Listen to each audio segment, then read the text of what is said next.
Welcome to the Embodiment Podcast. This show is for you if you see the body as more than a brain taxi. It's for people interested in coming home to the body as a holistic aspect of who we are and how we live. Episodes contain practical tips, exercises you can take away, and interviews with embodiment specialists from around the world. I'm your host, Mark Walsh. So on the show today, we have Philip Smith. Philip is a 7th degree black belt in aikido, a Shihan, that's kind of a big deal, and also a senior lecturer at Coventry University in sports therapy. So Philip, welcome. Welcome. So we go back a long way in the aikido world. Last time I saw you was at my wedding. And let's start right at the beginning. How did you get into working with the body and particularly the martial art of aikido, which may be new to some listeners? Well, my father was a 6-dan Shihan, as you know. We both trained with him. And I basically started because I wanted to see what he was doing and why he was clearing off at night.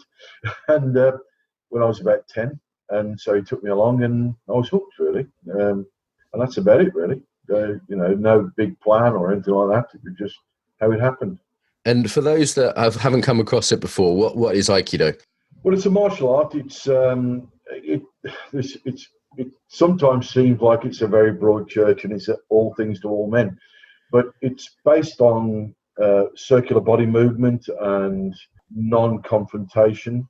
So some people have taken that to the nth degree in terms of philosophy and tried to look at it as a sort of reconciliation tool. And I think in some ways that's good, but at its essence, it's a fighting system, really, combined with holds, locks, throws, that sort of thing. It requires a high degree of cooperation between the two participants because the person applying the technique has to not take it too far. The person receiving has to be able to receive it. So it's often a very cooperative activity. Great. And you were trained in, as you say, sort of the more, we could say, the martial end of the spectrum, from the martial abstract spectrum, particularly with Chiba Sensei, who was had a sort of fearsome reputation as a teacher in the UK. Yeah. Yes, he did. And I think it was sometimes a bit overplayed. He was a tough guy, but and his training could be severe. But, I think I had some really good times with him. And people have this... sometimes, I trained with him, he was a real animal. Hey, we could all be a bit rough at times, can't we? But, I just had really good experiences most of the time. There were times, when you're a bit apprehensive and you thought, this is going to be a bit dangerous. But we're doing a martial art after all. Yeah, and I experienced that traditional kind of Japanese-style martial arts training with your father, with Gordon Jones, you, the other teachers there at Renshinkan. I mean, maybe you could give an idea for people that are coming, some people listen to this from a dance background or a yoga background or a therapy background. Like, what is that kind of training like? I guess we tend to think we're trying to get as close to the real thing as we possibly can. So we've recently, over the past 4 or 5 years, I've got a group of guys who are training with me who are close protection experts, and they like it because it's fluid and it's with the way we train as well. If you get it wrong, you get it wrong, and it usually results in some kind of injury. That doesn't mean we're masochists. It doesn't mean we're sadists. It just means we're trying to be as realistic, I guess, as you possibly can. And that's not to say that you've got to be young, fit, bonkers to do it. We've got guys on the class who are in their 70s now. I've got guys who've got two knee replacements, got a hip replacement, and he trains with these guys. So that's the harmonious sort of cooperative side of it. But at the same time, the minority, I guess. I mean, Tamara, one of my teachers, used to say that 90% of people are doing aikido for the body movement. And I think that's right. It's fun, it's like dance in some ways. But 10% are committed to the very martial way. And that's what we try and do. So those few people that are martially very committed, that's their character anyway. We just try and build on that. Yeah. You're having fun and having a good time, really. Yeah, and there's something in that training that really forces you to concentrate. I remember there was a time when I was training with your dad and he was sort of we're doing a Joe kata, a stick form, and he was kind of, really going for my head. And if I hadn't moved, it would be serious consequence. And he wasn't being mean. He wasn't trying to kind of hurt me, but it was just like, okay, look, if you want to train with the big boys, this is the deal. Yeah. And if you move, you'll be fine. And if you don't, you won't be. And I remember it. I'd done a lot of meditation and other things, but I'd never been so concentrated as having this little old man, sort of like go for me. It was like, wow, I have to be focused right now. Yeah. And I'd be Friday night class or Thursday night class with you or Gordon, and my whole system would be sort of gearing up. For 30 minutes beforehand, my heart rate would increase because my body knew what was happening, and my body was saying, "Look, this is the real deal, Mark. You need to be focused now. You're not playing around anymore." And there was something about that experience, particularly for a young guy with a fairly, we might say, yang disposition. Is it fair to say we both have that kind of? Yeah, I think so. It's like I needed that, and I couldn't get that in school sitting down. I couldn't get that in a gentle yoga class. These days I need it a bit less. But even yesterday, I got a couple of stressful things going on in my life. My wife was like, "Is there aikido tonight, Mark?" Yeah, people do that. Yeah. And I said, "Oh, maybe I think it's tomorrow night." She's like, "Oh, okay," I think people like us sort of need something like this. That's right, and you're training with Tom down there, and he's the same. He's very committed, and Maria, they're very committed people, and I find that people who are like that are actually more. This might be a generalisation, but tend to be sort of more generous and more welcoming and more tolerant of people in many ways, and. You mentioned Chiba's reputation. Actually, once you got to know him, he was the sort of guy that if he got a pound and you needed it, he'd give it you, sort of thing, but you had to get to know him. And I guess once you break that barrier down with anybody, and that's part of what you do and what I do, it's that complete trust, isn't it? I work with a lot of elite sportsmen, and they're all a bit like that, right on the edge all the time. But once you're in the circle, you're in the circle. And I think any sort of committed physical practice requires that level of commitment and that level of trust and that level of physical sort of carelessness in a way. You just accept that bad things are going to happen occasionally. Not intentional, but it happens. Yeah. Work with rugby guys a lot, and it's not a tragedy if someone gets a broken finger or a bloody nose or a bump on the head. I've had a fair few in your classes over the years, and none of them have caused me any permanent injury, but there's the odd knock, and you just kind of accept that. And I think that builds a kind of resilience, doesn't it? And as you say, like this, we have lifelong relationship. Tom and Maria, the same thing. I've known those guys for years. There's a way in which it builds very good relationships, Aikido, of people who are kind of trusting and generous. And it's very interesting that a martial art can do that. I find that quite fascinating. Yeah. Well, you said about Tom and Maria. I mean, we were talking at your wedding, actually, and I realised that I've known Tom, and Maria, longer than I've known my wife, which is because I'm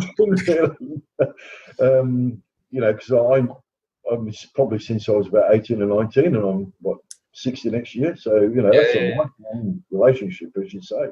I've watched their kids grow up. It's like, what do you mean you're 20 and you're at university and you've got a girlfriend? You were 5 last time. What's going on? So there's and as you say, there's also a diversity of people, isn't there? Like in the Brighton dojo, there's the computer programmers, there's the tough guys, the doorman, there's a lawyer. That's that nice sort of equality that you can all be on the mat. And a lot of people talk about equality and diversity, but I think in Aikido we actually do it. Well, once you cross that line and step on the mat, everybody's equal. Yeah. That's my philosophy. Obviously, there's differences in ability and skill, and we talked about age and gender and stuff. But we're all doing the same thing, and it's often equally difficult for everybody. And people look at people like me. I've been training 50 years next year, and they go, "Oh, it's easy for you, and you do it easily, and it's effortless," and it's not. For one thing, and for the second thing is, okay, I'm perhaps doing things that are, again, like any elite sportsman or teacher, you do things at a slightly different level, but it just means you can see more of the mistakes. Sure. That's true in life as well, I find there's your ability and there's your ability to see your ability. Yeah. And if your ability gets ahead of your ability to see, you get cocky. But normally it's the other way. Normally it's your ability to see your mistakes gets ahead of your ability. And then it's actually quite depressing at times. It's like, I had no idea how bad I was at this. Yeah. And well, I remember some years ago going to a big seminar in Paris. yeah. She was there, and he did Iram technique, but one of the basic techniques.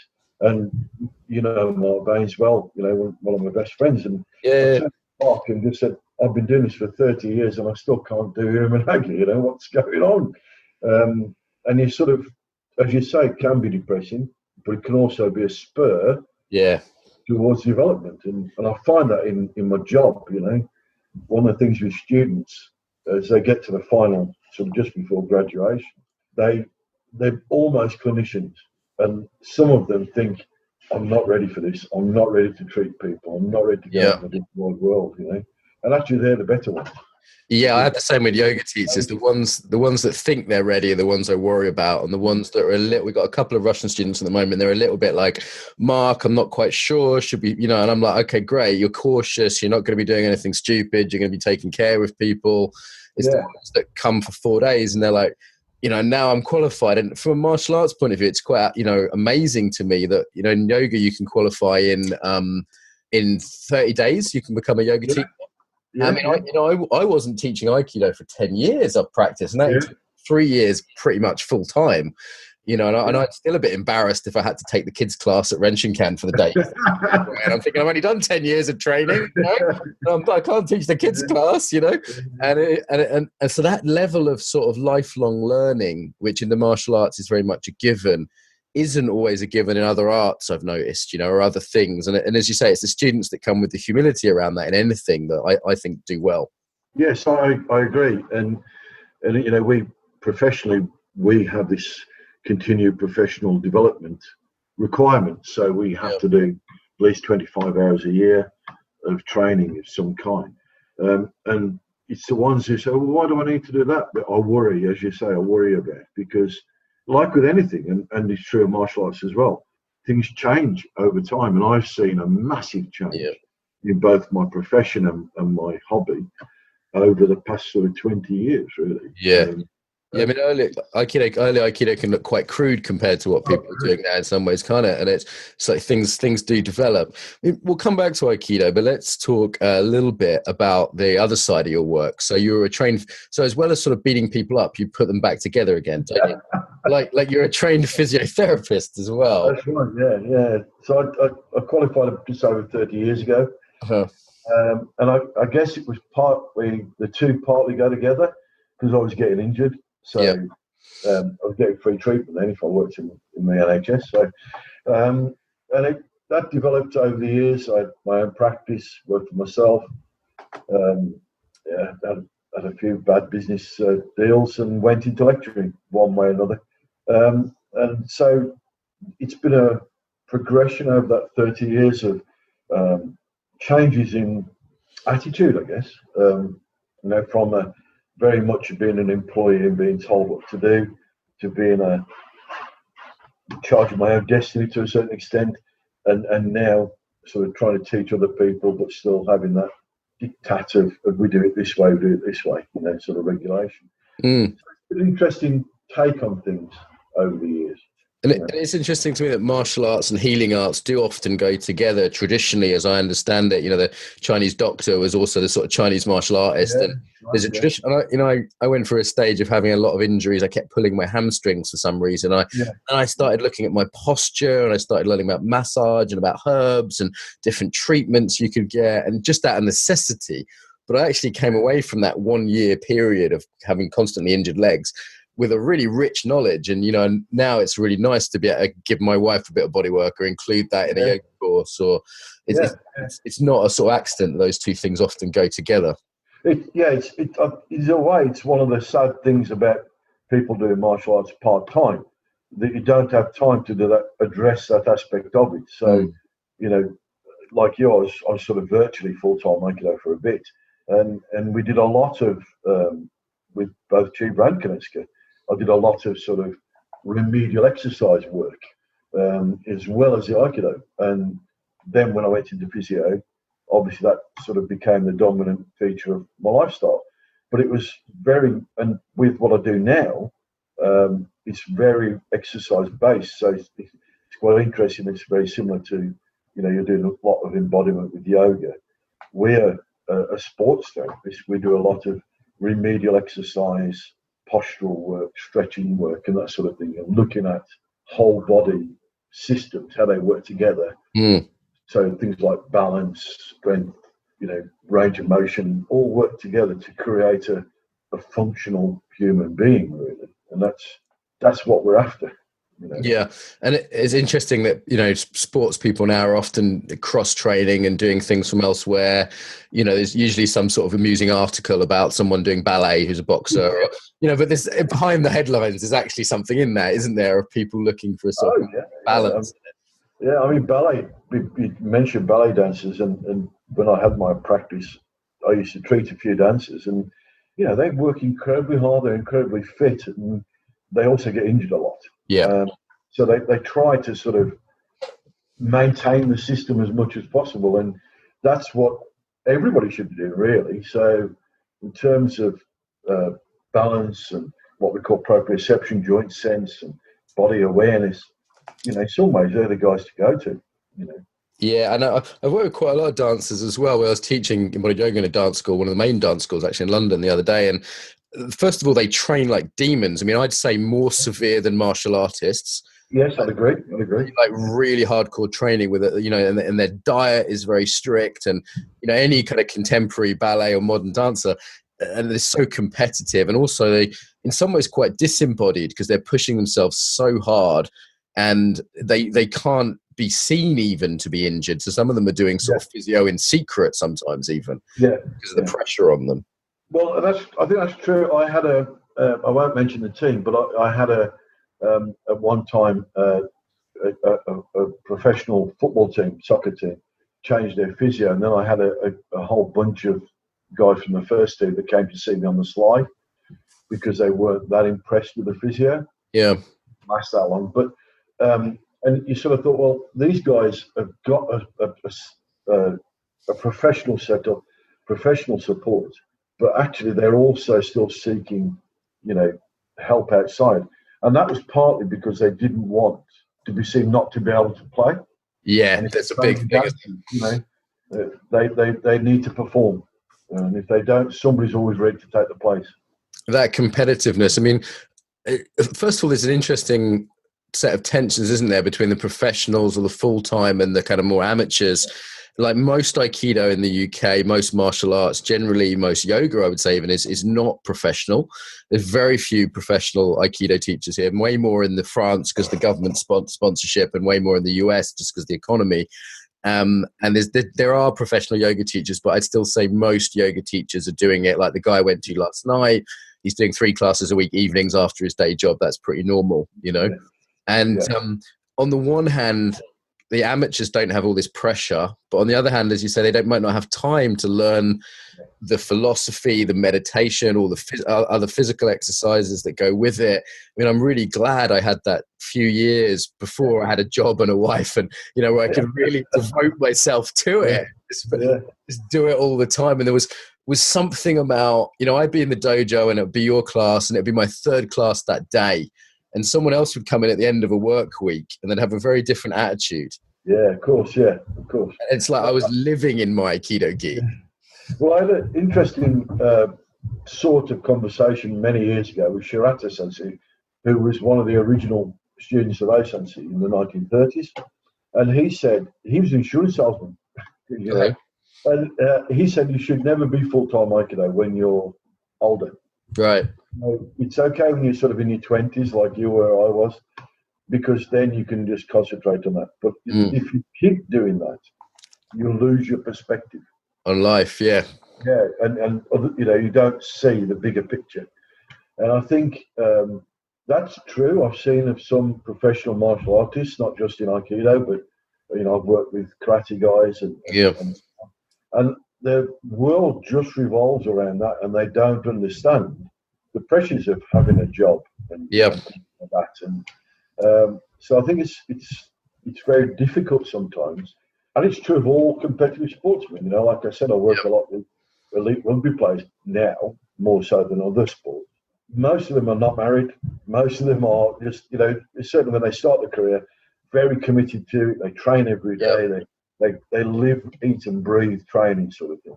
And as they come to the end of the career, that creates a problem. Yeah. I'm working with an organisation of... Yeah, the same. There's an organisation who work with dancers, and like footballers, they finish their careers quite early, and they've been so dedicated. And all of a sudden, it's like, what skills have they got? What social support have they got outside of the art? Your dad saying to me once, someone was saying to him, "Look, I've only got this much money. Should I go on holiday or should I come to Aikido summer camp?" And he was like, "Go on holiday with your kids. What are you talking about?" Like you guys have always had that sense of balance, that kid and family comes first, Aikido comes second, and it's that actually is the right order, isn't it? Like to not be so obsessed with your practice that you never see your wife, Yeah. What was interesting, I was in Japan 2 weeks ago, get my 7th Dan certificate, and Dosh and I were chatting. Sounds a bit pretentious to say that, but we were talking anyway. So that's the head of modern Aikido, yeah, sorry. And Judas was with me, and he was, you're having a holiday, and I was like, well, yeah, while I'm here, I'm going to train in the morning, so I did the early morning class, and then we went out, and he said, "Are you going doing any sort of travelling?" And so one day we'll go to Kyoto. Oh, only one day travelling, he said. And I thought, yeah, you've got it as well. You understand. Yeah. That, for most people, it's not completely their life. I mean, it's his job, so that's different. But he got it, and it was sort of, it was nice. It was nice to have that attitude. Yeah, sort of more reasonable, balanced attitude, isn't it? And not the sort of obsessive monk. We talked about, had Miles Kessler on here talking about the householder path versus being monastic, and there is a difference for us. And for me, if I get to sort of 1 Aikido class and 2 yoga classes a week, I'm happy, that's a decent amount of practice, 30 minutes every morning, maybe a weekend workshop once a month. Yeah. I'm like, okay, that's sort of tick over, it keeps me in my professional zone as an embodiment teacher. But my main job is like today, I'm phoning people, I'm emailing people, I'm organizing finances. I'm, like a normal guy, Yeah. Well, like me, my main job is, writing lectures, delivering lectures, supervising students, doing a bit of research. Yeah. If I can. And then the next thing is trying to get that research published, which is the hard part. Sometimes. So it's a lot of paperwork. And like you say, if we can do sort of 3 sessions a week, and that's great. That's a sort of good balance. I do remember having a conversation with someone and saying I was cutting down and only being away from home 1 weekend a month. And they were absolutely appalled that I was away that much. Really? I don't know though. That can keep a relationship healthy as well, can't it? A bit of space as well. So it's not always a bad thing to be away occasionally. I've been traveling a lot with work, and I'm trying to cut that down. I'm doing less trips abroad and stuff. I have to excuse if you can hear the hammering in the background. You've got some builders doing some work there. We'll make the best of it. It's all right. It's not too bad. I mean, I'm really lucky with my wife. Me and Judith, and she's not the biggest Aikido fan in the world, but she puts up with me doing it, and has, over the years. I'm just really fortunate. My son has started training as well. Michael started training last years, and one of the things I do dislike is the assumption that I was made to train, because I never was. Yeah, my kids would be naturally, of course, they'll train. Really hard. No, they won't. Yeah, 3 kids, as you know, and only the one trains. And if he wants a night off, he has a night off. I don't force him to do anything. And again, I think that keeps a healthy balance of what you do. And there's much more pressure on some of the Japanese, isn't there, in these terms of these family lineages, and let's talk a little bit about that. I find it interesting that, you've just been in Japan, you've been receiving sort of the highest grade a British person has ever received from the kind of mainstream, what's called Hombu Dojo, the kind of home of Aikido, mainstream Aikido. And, you've been in this relationship with the Japanese for 50 years through Chiba, and then, inviting Kobashi and other teachers over. Yeah. And some British people have very much rejected this relationship. Some people see it almost as kind of colonial. and colonial from the Japanese side. And then other people say, no, it's really important to keep roots. And I think other arts have their analogous. Does someone that does Thai massage go to Thailand? Does someone that does yoga go to India? And there's always there's the sort of root Asian cultures usually, and then the kind of how that interacts with the European or American culture. So do you want to say something about that kind of interaction? Yeah, I think one of the things you have to understand is that we're British. In my case, your case, we're British. We have our culture, we have our identity. The Japanese have their culture and their identity. And in terms of Aikido or any other martial art, there's certain aspects of their culture we have to accept, the etiquette on the mat and so on. But once you're out of that, off that mat, then that's different. We're in our own culture. So I think the relationship is healthy if you keep it like that. I'm never going to be Japanese. Yeah. I'm never going to be. I open the doors for women. I try and be polite as I can be to people. I'm not part of that patriarchal sort of. I don't buy into that, because it's I think disrespectful in many ways. But you've got, in terms of the technical aspects of the art, or you have to understand that particularly at the Honda Dojo, they have full-time teachers, they have full-time apprentices, they have 6 classes a day. So that's where the technical excellence comes from, and that's what we need to keep. But certainly to being sort of subservient to the Japanese, or I'm seventh dan. I try not to make too big a deal of it. I'm certainly not the same level as you mentioned people like Kobayashi, who I think is one of the best aikido in the world. But I'm certainly on a par with many of the Japanese seventh dans. Yeah, if not most. And one of the things that we've noticed, I travel, as you know, a lot, throughout the world, and I've been, Australia, America, Singapore, other places, and wherever I go, it's not a problem. And so the standard in the UK technically is as good.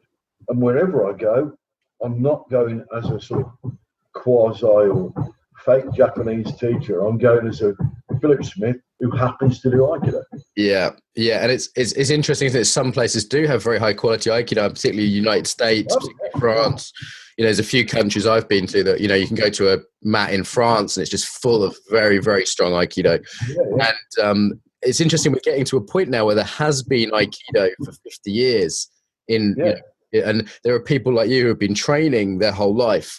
And it's almost at the point where, yes, there can be more Aikido in Japan or more yoga in India, but there are people that have been doing yoga since the 60s now. There are, so that's a different point, I think, as we get to that point, as most of if it was the sort of 60s where most of these things sort of came over to Europe and America, a little bit before that. I know, the history of things goes back to the 50s, or in yoga's case, even the 1920s, but basically it was the 60s when people started doing it seriously.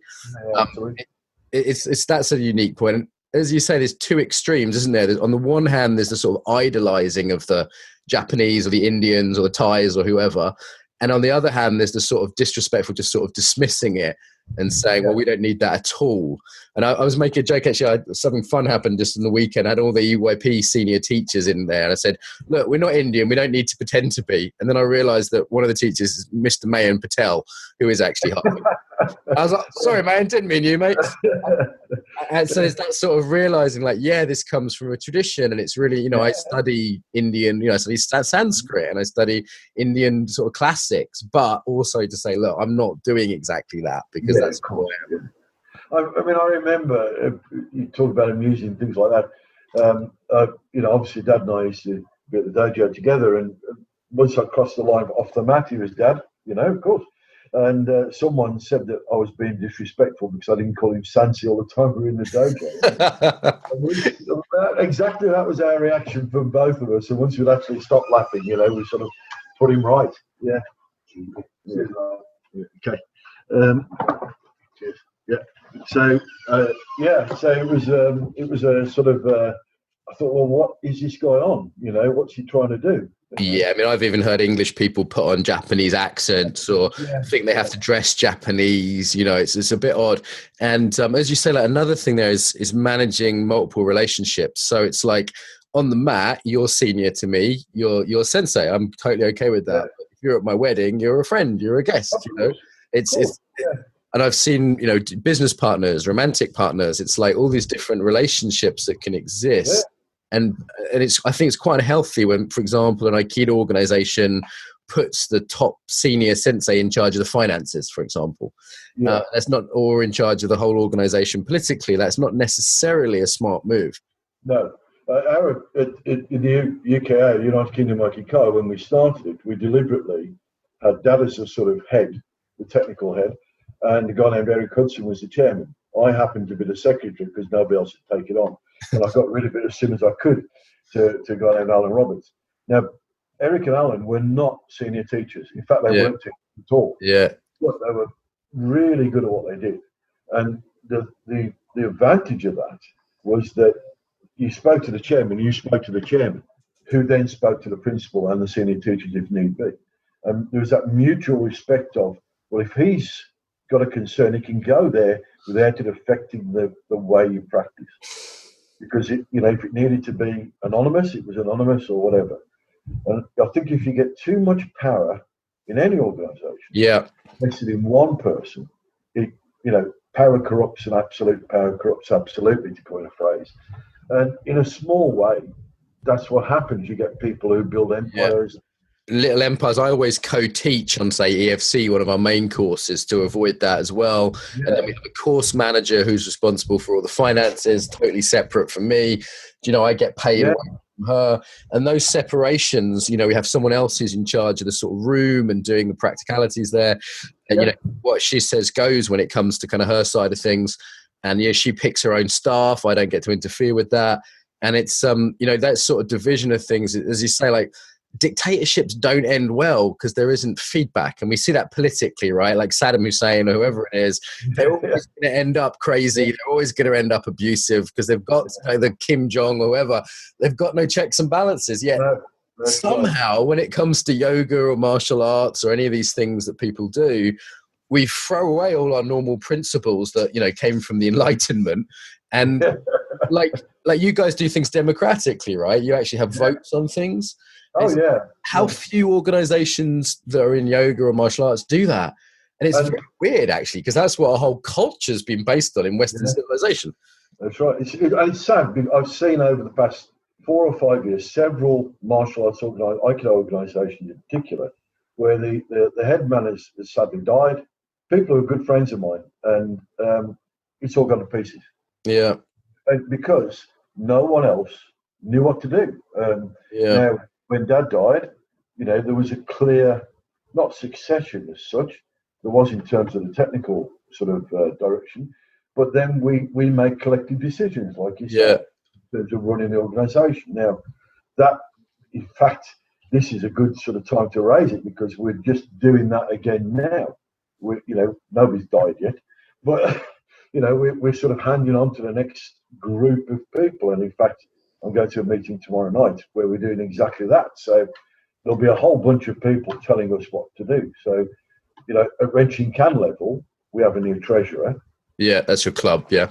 Yeah, at our club. And basically, I say to him, I want to do this. And he goes, no, you can't. Okay, I'm not doing it then. So that's sort of, I think that's when it works best, to keep people feet on the ground, really. Yeah, you have to have people that can say no to you. Like Catherine will tell me if I can't spend any more money. You have to have people that can give you feedback. My colleagues will take me aside and say, look, this really wasn't okay how you talked to that participant or whatever. So I can't create my own little fiefdom. And I think it's also worth saying that when your dad died, you didn't take over, right? Like Gordon Jones was the senior teacher. So like these sort of monarchies I find very strange, where the son or the daughter takes over. I just feel like when, it's okay to have a monarchy in a sort of symbolic way, but, the reason we have this sort of separation of government and kings and queens in Europe for the last few hundred years. Yeah, I think, you look at the Aikikai and it goes from Sensei, who started it all, to his son, to his son, and it'll go to his son. But that's in many ways a symbolic thing, because it's widely, I'm not talking out of school here, although Doshu is the head of the Aikikai, he's not the most technically able of his generation, and he doesn't do the bulk of the teaching, and the same with his son. He's, I have to say, something really, really good, but he's got people who are more senior, more experienced, who will do the bulk of the teaching, and their job is to maintain that level. I think where it's misunderstood sometimes is that's the what's called the Iamoto system in Japan, where you follow down the family. But if there's somebody who's not able in their system, they simply adopt a family member and take him on. So, you get someone who's very, very, and this happens in big Japanese corporations as well. You get somebody who's very, very able, and then is adopted by the family as the son to take it on. So he is to remain in the family, but he doesn't actually. And I think that's misunderstood in martial arts terms, where you do have people who go, well, my son or my daughter, it's usually a son, I've got to say, has got to take over from them. Well, that's a nonsense. If they're not good enough, they might be a really good teacher and absolutely useless at arranging things, or the other way around. Yeah, and there's also a difference between a symbolic head, in the same way as we have a king, a queen in England. She's not actually running the government on a daily basis. It's a symbolic thing. Yeah, exactly. And I think, that's something that's, I think, misunderstood, and that's where things like martial arts, yoga, and so on can become cults. That's the danger. And unfortunately, I did. You do see that, and where everything's such invested in one person. Yeah. That actually it's almost clone-like or robotic. Yeah, it becomes a personality cult, doesn't it? It's one thing I've been trying to avoid in EYP, and having senior teachers and co-teaching trainings, and trying as quickly as possible, even though I was kind of the inventor of it, like move away from that and spread it out as much as possible. We had some Russian teachers come over. They'd only ever seen me train, and they were like, well, we can't impersonate you because we're a different culture and personality and gender. And then they saw 5 or 6 senior teachers, and they were like, oh, you can do it in lots of different ways. And, they were like, oh, you could be soft and slow and gentle. I was like, yeah, it's just not my way, And that was great for them, and they were able to find their own way into it, Well, and that's been true of my Aikido life as well. And I remember, as you know, Dad had a famously great difficulty remembering names. And I was training with somebody, and he said to him, don't train like me. Well, Dad was taking the course, leading the course. He said, don't train like me. And he pointed at me. You need to train more like him. And walked off. And he'd actually forgotten my name. He was so rapid. But that was the point. That, this guy was my build and my age. Yeah. Because your dad was quite small and you're quite big, right? So you have to do a very different Aikido. Yeah. And, at that point, he was sort of 30 years old. Right. So, yeah. You've got to match. It's got to be an individual thing. I know like with anything, there's a structure. But once you've got that basic structure down, you need to be as individualistic as possible. Yeah, and it seems like now there's so much available. Like, you're in the West Midlands, there's so much good Aikido in the West Midlands, or I'm in Brighton, there's so much yoga or dance down here. That on the one hand, you have a chance to find something that suits you, but on the other hand, I wonder if there isn't quite the same discipline, there isn't quite the same sort of surrendering to a system, Yeah, I think that's possibly true. Is a drill too much? Sorry, we've got a bit of bad sound there for a minute. I don't know if something just changed. There we go. Yeah, they're drilling upstairs. Okay. Yeah. It's going to make it a really informal podcast. That's all right. People understand. I think in some ways that's great. We've got that diversity, but in other ways you then get a dilution of what's going on. So you said, I'll wait for the drill. You said about me being on the more martial end of the spectrum, but we both know people who are extremely the other end of the spectrum. Yeah. And we're still good friends. We're great, and that's their view of Aikido, and that's fine. It's not my view, and I couldn't train with them all the time, but we've done classes and seminars together, and the point is we each try and do what the other's doing. And to me, that's the best sort of fusion of the Asian and the Western cultures. We're tolerant of what the other people do, but we try to conform while they're doing it. Yeah. We might go away and say, "Oh, we reject that," or we may adopt some of it. Yeah, I think that's the sort of two things. Only one, European culture tends to be sort of innovative, and Asian tends to have a good solid tradition. Yes. And if you go too much innovation, we're just making up bullshit. And if we have too much tradition, we're just conformist. And but as you say, I took a friend of mine to a yoga class yesterday. It was a form-based yoga class, pretty traditional kind of yoga class. Yeah. And she's used to a free dance. She's used to just going crazy. So for her, it was a real challenge, But while she was there, to her credit, she tried to do it their way. Rather than her own way, which is much more sort of freestyle and, feeling based and emotive and expressive. She was like, okay, well, they're doing these shapes. I'm going to try and do it their way. And I think that is always respectful, isn't it? When you visit another school or another art, is to go, right, what are they doing? When I leave the door, I might leave it in there and never go back and never do it again. But while I'm here, I'm going to step into it. Yeah.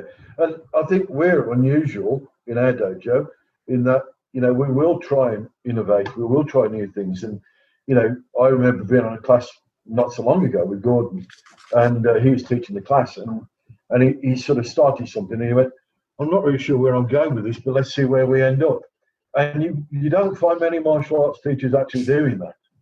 They would. Yeah. And what tends to happen then is it stifles their practice and their art. Yeah. Because they only stick with what they know. They only stick with what they're good at, and they don't develop, and therefore their students don't develop. Yeah, if you're not developing, it's degrading anyway, isn't it? And martial artists tend to be a little conservative by nature, I find, generally, particularly in the UK and France as well, actually. And, yoga is interesting because it used to be very conservative. You had to follow the guru, and now it's gone the opposite end. And everyone, myself included, are innovating just crazy shit, completely out there.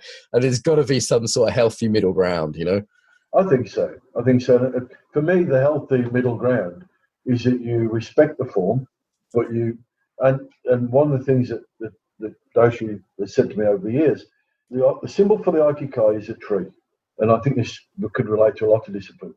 So you've got the roots where it was created, the trunk, which is the mainstream fundamental practice, and then the branches which can grow whichever way they like.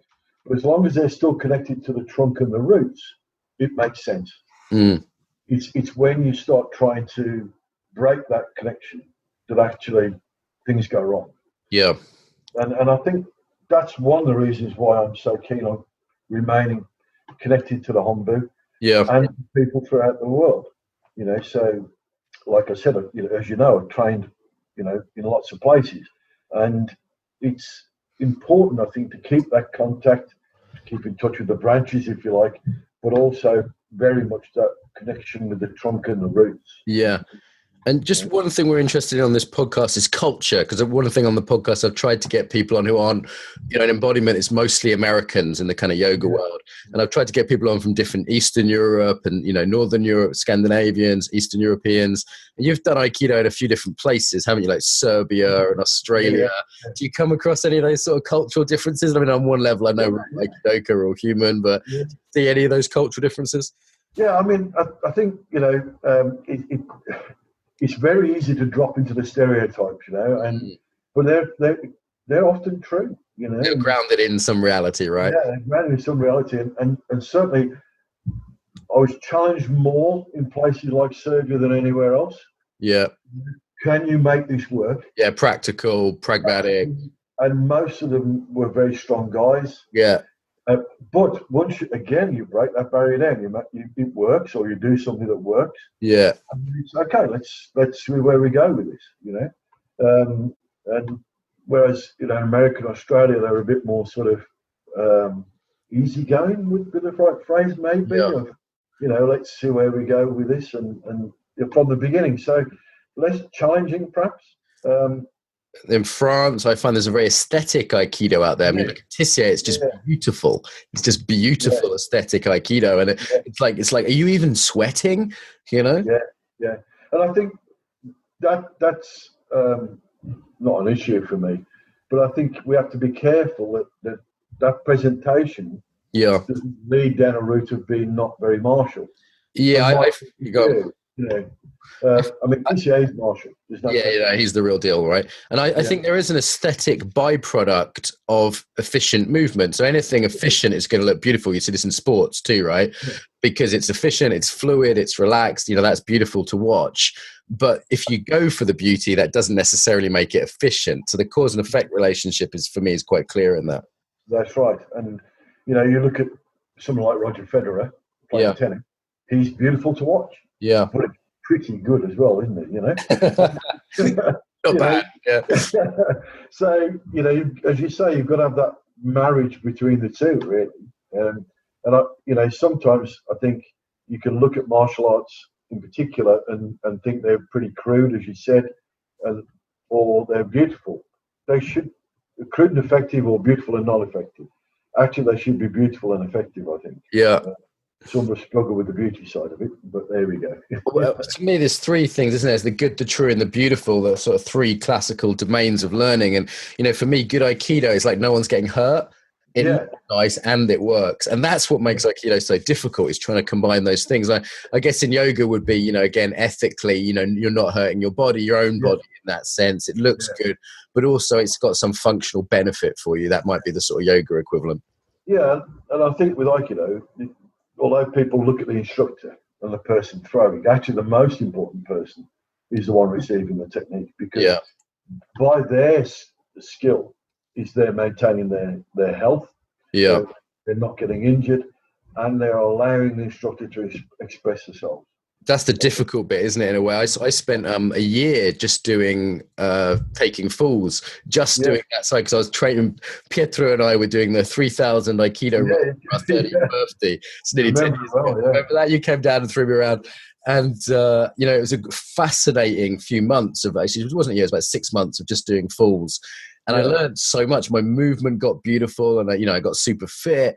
And your dad always used to say to me as well. He says, through taking ukemi, we kind of pass into each other.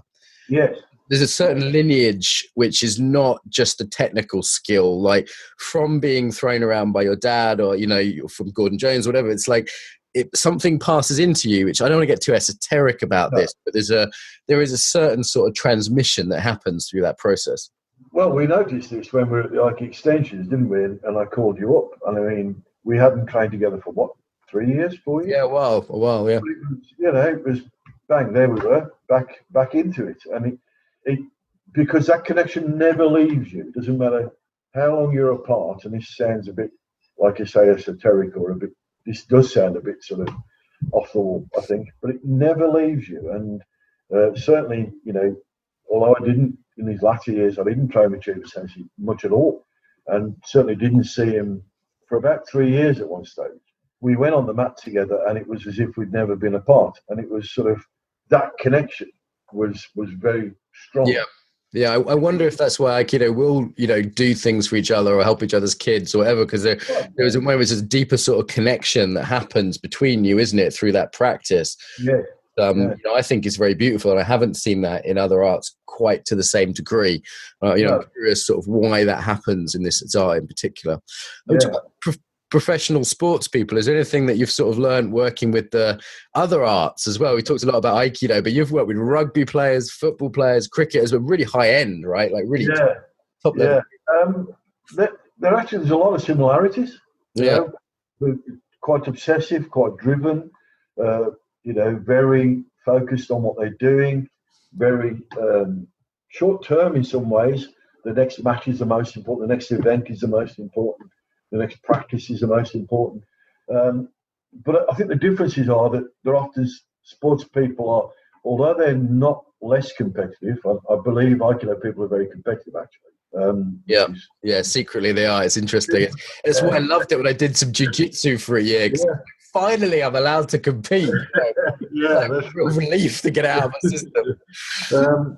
but they're much more isolated. So some of them won't form friendships because they see their teammates as their competitors. Wow. Which is, so it's much more isolating. I think there's a lot more, it's become a bit of a hot topic, but I think there's a lot more mental fragility under the surface because there isn't that support mechanism. Right. And then they're constant pressure. Yeah. Yeah, because they can't, a lot of them feel they can't be seen to be weak as they There's a vulnerability issue, isn't there? There's a vulnerability thing.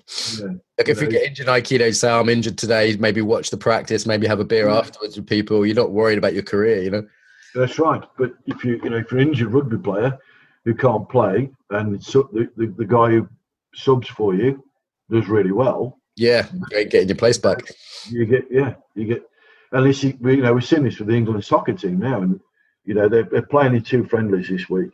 And what struck me was a number of people who pulled out, and I suspect that they may have damaged their chances of being picked again. Some of them, because that's the world it is. It's so competitive. I think that's where we need a non-professional arts to do like yoga or Aikido as well. It brings a bit of balance, doesn't it? It's the whole professional sports. That's right. But you see that in all professions, don't you? People who are scared of their subordinates sometimes. Yeah. Don't want to teach people stuff, and to be just keep being generous in some ways, would not fall into that kind of fear and over competitiveness. Yeah, that's right. Well, lastly, Philip, I want to ask you a little bit about sports science, because on the one hand, you've been trained in this traditional Asian martial art. But on the other hand, you're a rational university professor, scientific guy. And there's a lot and you've also been looked at the art of teaching. A lot of Aikido teachers aren't good teachers, are they? Or martial arts. They're good Aikidoka, or they're good yoga teachers, but they're not good teachers. They're just good at the moves. So can you say something a little bit about teaching? So I know you've been involved with that through the British Aikido Board, but also scientific side of things. Yeah, I'm currently trying to set up a proper teaching system in the Aikikai world, as it were. And that's my phone now. Find that. Sorry, I didn't ask you to turn that off at the beginning. I normally my fault. I should have thought.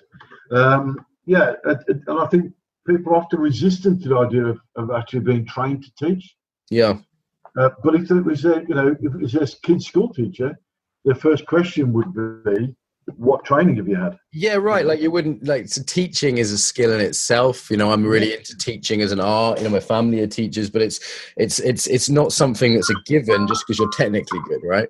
That's right. And I think there is this assumption in all sports actually that, and you see it a lot with even professional sport, where a good player of a good football player will automatically be a good manager. Well, that's nonsense. It's almost the opposite, isn't it? It's almost like average players make better managers because they know how to get good. And I think the biggest difficulty with anyone teaching is their analysis. They need to be able to analyse what they're doing, and this is why, I agree with you, the more average player or performer will often be the better teacher because they've had to think more about what they're doing. And certainly, in my profession of lecturing, it's changed over the years where people used to just talk at the students. Yeah. Now we try and get them more involved. We try and get, more interaction. Or like a coaching method, isn't it, as well? In that way it's come closer to sports sometimes. And, life coaching is a big thing that comes out of sports coaching. Instead of telling the person, do this with your swing, you ask them with their golf swing, okay, how would it be if you did it this way? Or why don't you try doing it a couple of different ways? And you get actively learning through coaching. I mean, what are some of the mistakes you see martial arts teachers make in terms of teaching, and just talking too much, or no feedback? No feedback. So they demonstrate something. Yeah. And if somebody isn't doing it right, they'll just go and demonstrate it again. Yeah. Or they'll just say, no, that's wrong. Yeah. Or do it like this. They won't try to correct or even accommodate what the people are doing. So, like I said about, don't do like me, do it like him. They won't even do that sometimes. Yeah. It's just, this is the way it is. That's the way it's got to be done. Almost in a sort of militaristic drill type fashion. Yeah, which doesn't really work with people very well, does it? No. And also not allowing people to ask questions. So, although we're a very strict, committed training environment, as you know, often people will say, well, there's a lot of talk going on the mat. And because people allow people to ask me questions, and that's what we're trying to encourage other teachers to do. If they've got an opinion, like you say, you've got all sorts of walks of life there, company directors to engineers to street sweepers, but everybody's got an opinion and everybody's got something that they can bring to the conversation, from the beginner to the most experienced person. And that's true in any walk of life. And sometimes that beginner can give you more perspective than the guy who's been doing it 20, 30 years. Yeah, for sure. It's useful if there's sort of, the beginner's mind where people say something that isn't normally said, or it's a fresh perspective. You need to have that information channel open. The other thing I think is kind of like sports science really does have a lot to offer the more seemingly sort of esoteric arts, right? Both in terms of teaching, understanding body mechanics. I mean, that isn't always well understood. If you look at, say, the Australians, that their sports science is so advanced. And that just brings a lot to even Eastern arts. Yeah, because, you can look at training regimes, look at things like nutrition, and so on and so on, which is very badly done in most amateur sports anyway.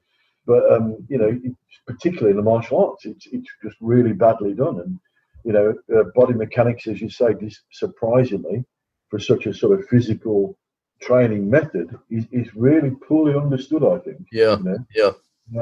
And particularly, one of the things about aikido that is unique, and I think is perhaps a bit more advanced, if you want to use that word, is the ukemi, because it relies on good body mechanics. Yeah, that's the rolls and the falls. Yeah. So, although it's not taught explicitly as body mechanics, that's what it is. And I think if we can appreciate that more, then the teaching we have tried using things like heart rate monitors and stuff but they didn't survive the falling. You know what? You might with these little wristbands might be as good as you can they're get. Not accurate enough. They're not accurate enough. Scientists in me, you see. The technology's not quite there to survive the rigors of a day in wrenching camp. Yeah, there's a new system that's just come out where you strap little sensors onto various parts of the body, and then you can build up a 3D image.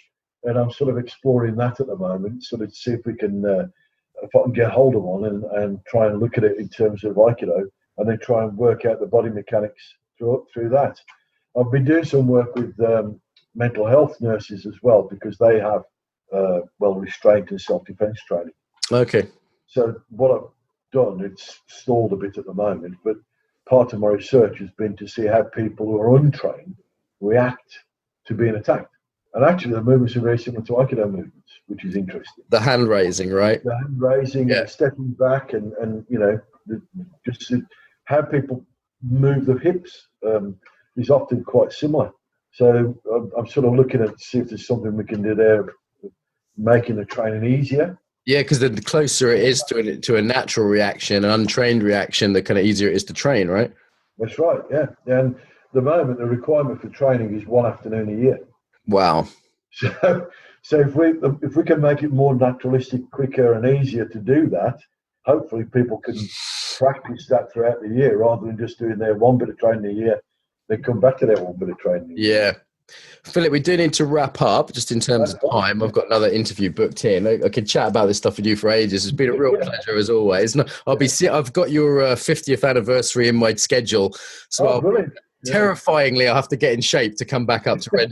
And I think I'm going to be in training for that a month before. Any final message about the body that you want to say before we sign off? Just look after it. I mean, I didn't. I'm paying the price now, with various sort of joint issues. I think you need an amount of recklessness, but that recklessness needs to be controlled. And to be honest, though, at the end of the day, you're young, you're foolish. That's what life's all about in some ways. Yeah. And, don't ever lose that, eh? Good. I think people these days can be a little bit too sort of cautious, and everything's traumatizing. And, sometimes to be a bit reckless when you're young can be, as you say, can be a positive, as long as you're still looking after yourself enough that you're not kind of limping into your 70s. So, Philip, good stuff. Really enjoyed that. I need to run now, mate. So thank you very much. You too. If you enjoyed this episode, subscribe to get more. If you'd like to help us build the Embodied Tribe, leave a review on iTunes or share this on your social media. If you're interested in training globally, sign up to receive the newsletter at embodiedfacilitator.com. Until next time, welcome home to the body.